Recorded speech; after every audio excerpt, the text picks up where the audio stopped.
Olá, boa tarde. Olá, boa tarde para você. A gente começa com informações ao vivo para você com os nossos repórteres que estão nas ruas. Eu estou aqui na sede da Academia de Polícia em Natal, onde aconteceu há poucos minutos uma coletiva contando detalhes do caso do desenvolvimento de um policial militar em blitz no município de Maxaranguape. Eu trago detalhes também de uma força-tarefa que foi montada em Parnamirim pela Polícia Civil para investigar crimes de homicídio na cidade. Hugo Andrade, o que você vai trazer para a gente aí de Mossoró? E a gente vai ver mais um capítulo do polêmico fechamento do Hospital da Mulher aqui em Mossoró. E você vai ver também aqui no RNTV. Teve mutirão de mamografia hoje pela manhã no bairro Pitimbu. A ação faz parte do Outubro Rosa. É uma coisa que começa devagarinho, né? Se a gente não tratar, a gente vai perder uma parte do corpo da gente, não é nada agradável. Mulher levou pelo menos 10 facadas de ex-companheiro e conseguiu sobreviver. Ele foi preso e disse que se vingou porque foi traído. Pesquisas avançam e médicos dizem que o bebê não precisa nascer com microcefalia para desenvolver lesões relacionadas ao vírus da Zika. Me diz aí, você já jogou remédio no lixo? Pois isso está errado, mas a UFRN criou uma máquina para descartar esses medicamentos. Você vai ver os detalhes ainda hoje, aqui na RNTV.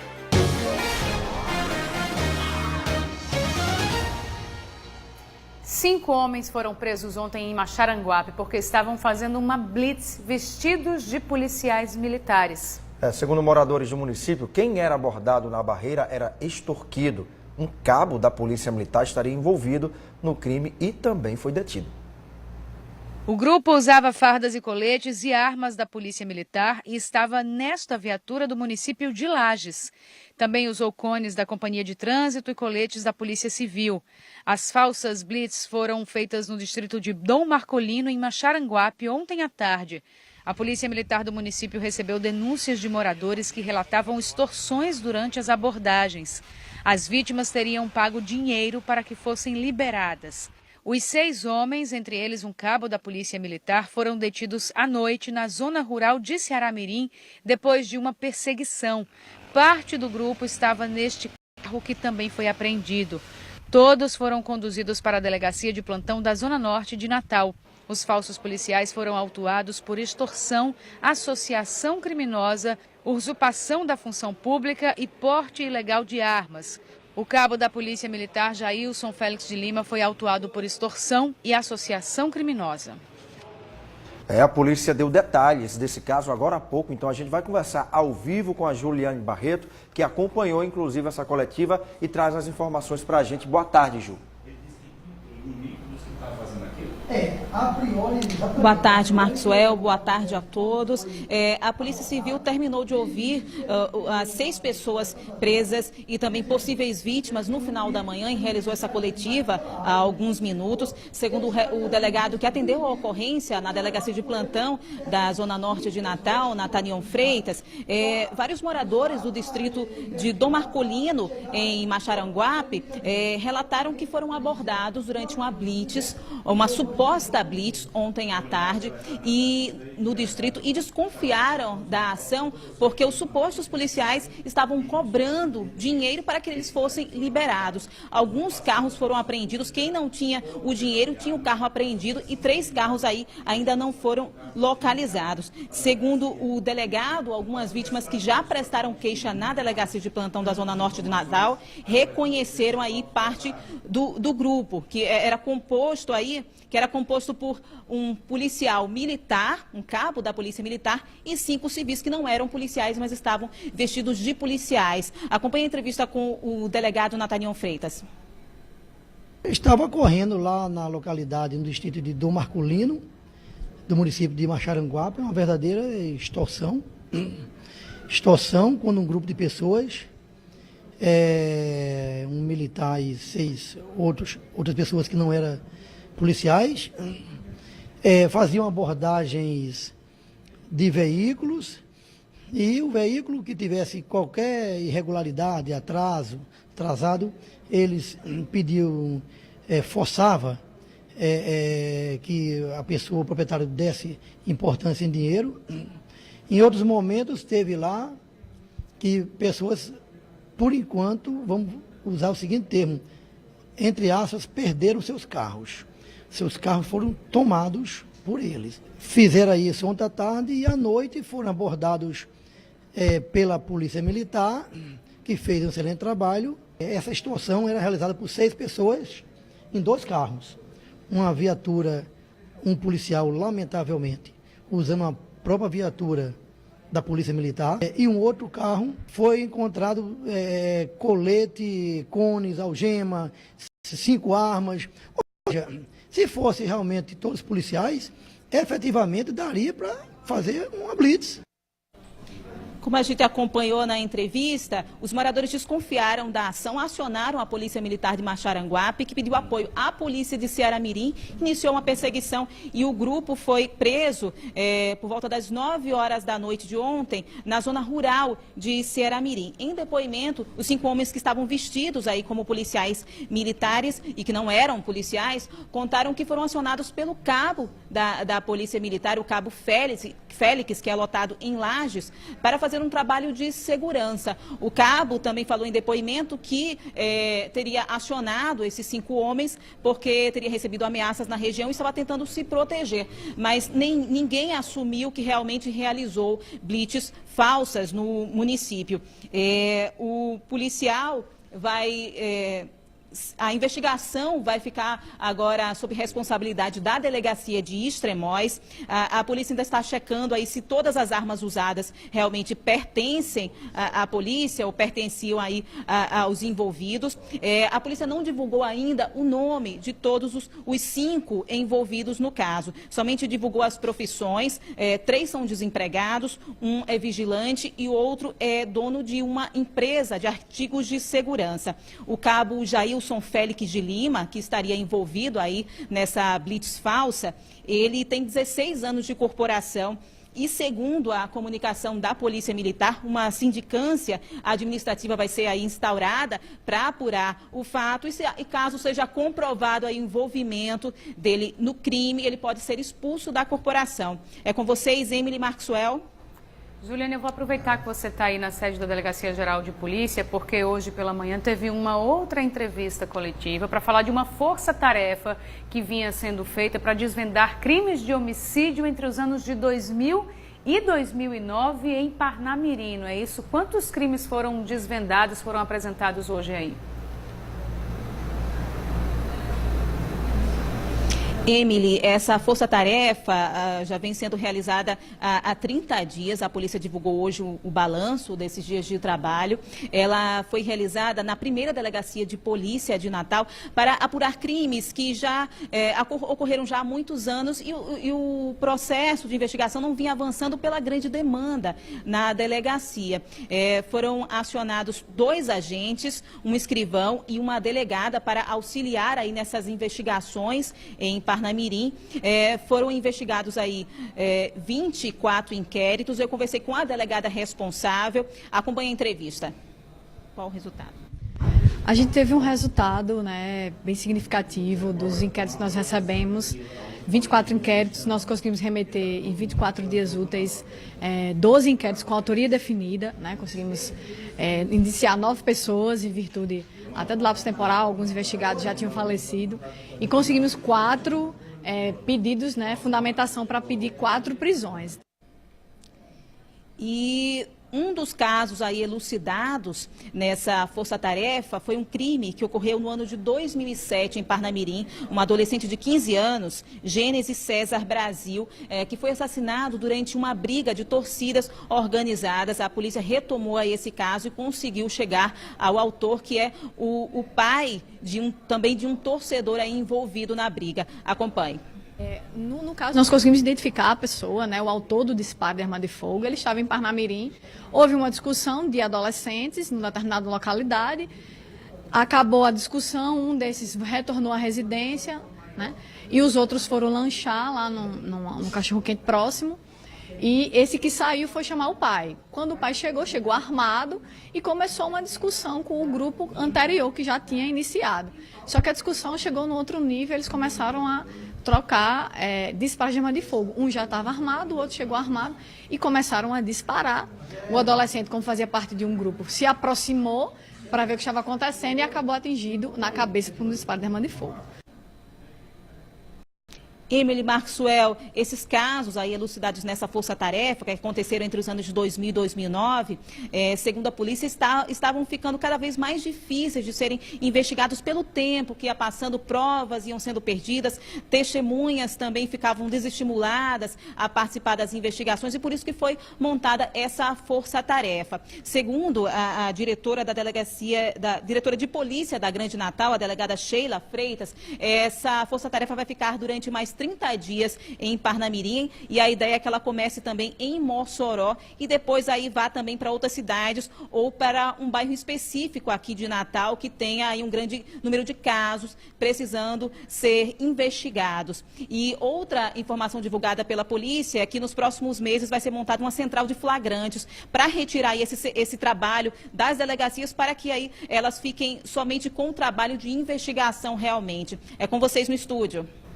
Obrigada, Juliane, pelas informações. Direto da Delegacia Geral de Polícia, a Juliane falava aqui sobre duas entrevistas coletivas que aconteceram hoje pela manhã. Uma sobre a falsa blitz que estava sendo feita, inclusive teria a participação de um policial militar, de um cabo da PM, e esse segundo caso da Força Tarefa para elucidar aí crimes de homicídio em Parnamirim entre os anos de 2000 e 2009.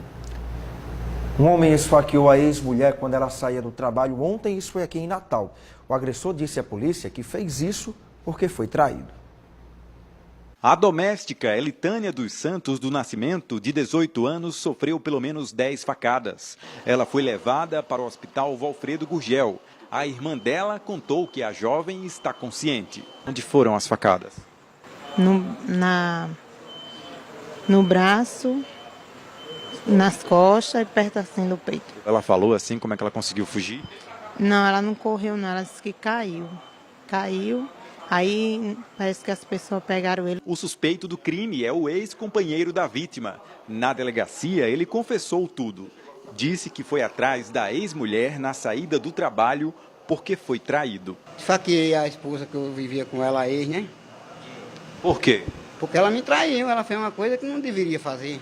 E essa não foi a primeira mulher esfaqueada pelo suspeito. Ele confessou que também feriu a facadas a primeira esposa por causa de uma traição há 13 anos. A vítima, Elitânia dos Santos, passou por uma cirurgia no Hospital Valfredo Gurgel, está consciente e tem um quadro considerado estável. E para você entender o quanto casos como esse são graves e absurdos, normalmente a violência contra a mulher é progressiva. Começa com uma ofensa e, se nada for feito, passa para agressão e tentativa de homicídio, como esse caso aí que nós acabamos de mostrar. Isso quando não chega ao assassinato. E esse ano, 30 mulheres foram mortas aqui no estado em situações de violência doméstica, normalmente envolvendo o companheiro. São os feminicídios. Esse número já supera o registro de todo o ano passado, quando 21 mulheres foram assassinadas em situações de violência doméstica. Os dados são do Observatório da Violência do Estado. É grave o estado de saúde da mulher baleada pelo próprio filho. Ontem, em Monte Alegre, a gente mostrou aqui no RNTV, ela foi ferida pelo vigilante identificado como Flávio, de 36 anos. Depois de atirar contra a mãe, ele manteve a filha adolescente refém na casa da família por cerca de 4 horas, quando enfim se entregou à polícia e a menina não foi ferida. Já a mãe do vigilante, Maristela Soares Barbosa, passou por cirurgia e continua internada em estado grave na UTI do Hospital Valfredo Gurgel, aqui em Natal. E olha, a polêmica sobre o fechamento do Hospital da Mulher em Mossoró continua.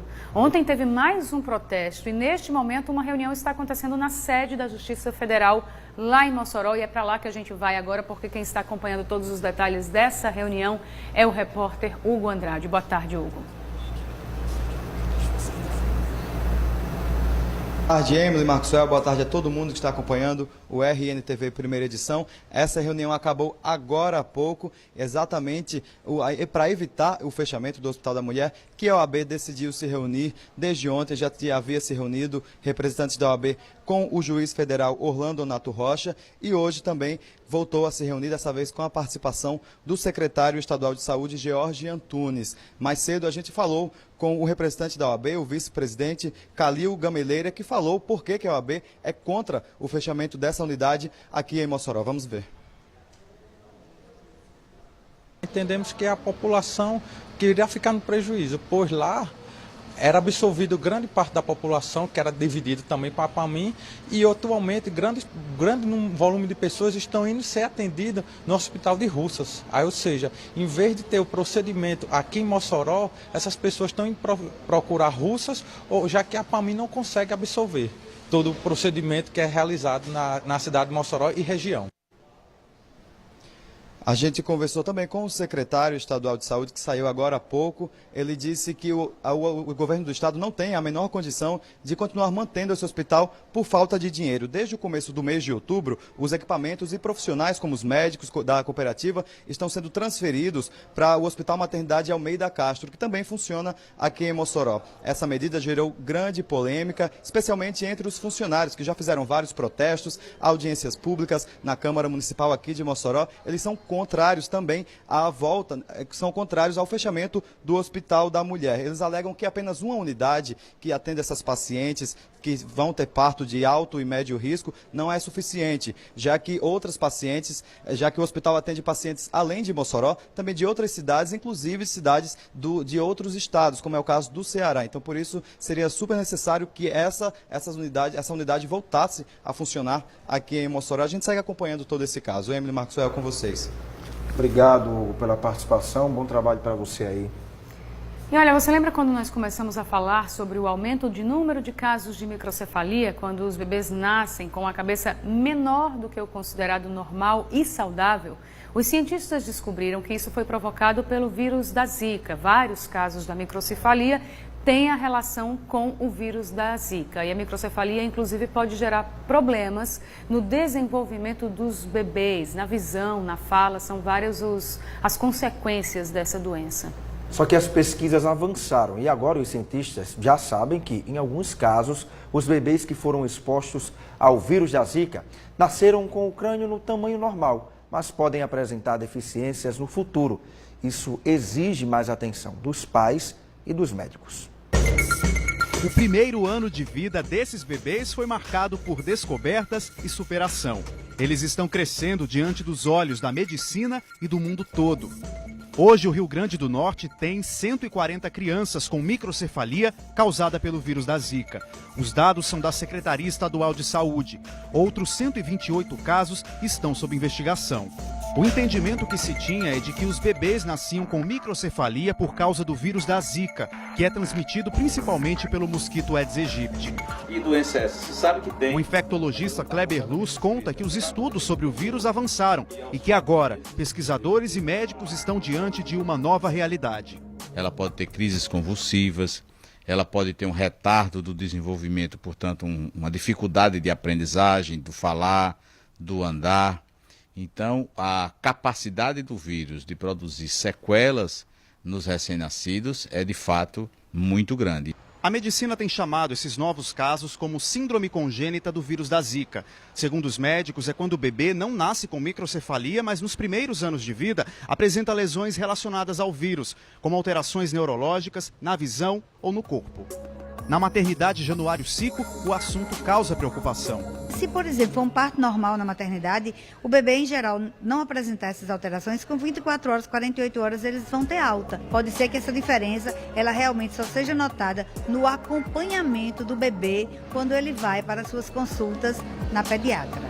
Os bebês que estão nascendo precisam de acompanhamento, pelo menos durante os 2 primeiros anos de vida. Essas crianças devem ser acompanhadas agora por um período muito mais longo, porque o que se fazia no passado era medir o tamanho da cabeça. Se essa cabeça tivesse normal, essa criança tinha o acompanhamento descartado. Entretanto, agora todas as crianças devem ser acompanhadas muito de perto, lá na unidade básica de saúde, para que o pediatra possa perceber anormalidades do desenvolvimento dessa criança. É bom sempre lembrar que o Zika continua produzindo doença aqui no nosso estado, não na dimensão que produziu no ano de 2014, 2015, mas ele continua afetando as pessoas e as mulheres devem se proteger contra essa doença. E até diante disso, nunca é demais reforçar que você deve ter todo o cuidado, independente do período de chuva, para evitar, porque a gente lembra que o transmissor do vírus da Zika é o mosquito Aedes aegypti, que também transmite a dengue, chikungunya. Então, nada de água parada, mesmo que não esteja no período chuvoso, é sempre bom ficar muito atento. Depois do intervalo, a gente vai ver que dentro da programação do Outubro Rosa tem informações sobre um mutirão em que a paciente pode fazer a mamografia de graça. É isso aí, o mutirão começou hoje, vai até o dia 31 e olha só, acontece tudo dentro desse caminhão aqui, pessoal, que está aqui na zona norte da cidade. Já tem várias mulheres aqui esperando para serem atendidas e no próximo bloco a gente fala como você de casa também pode vir e ter acesso a esse serviço. Não sai daí.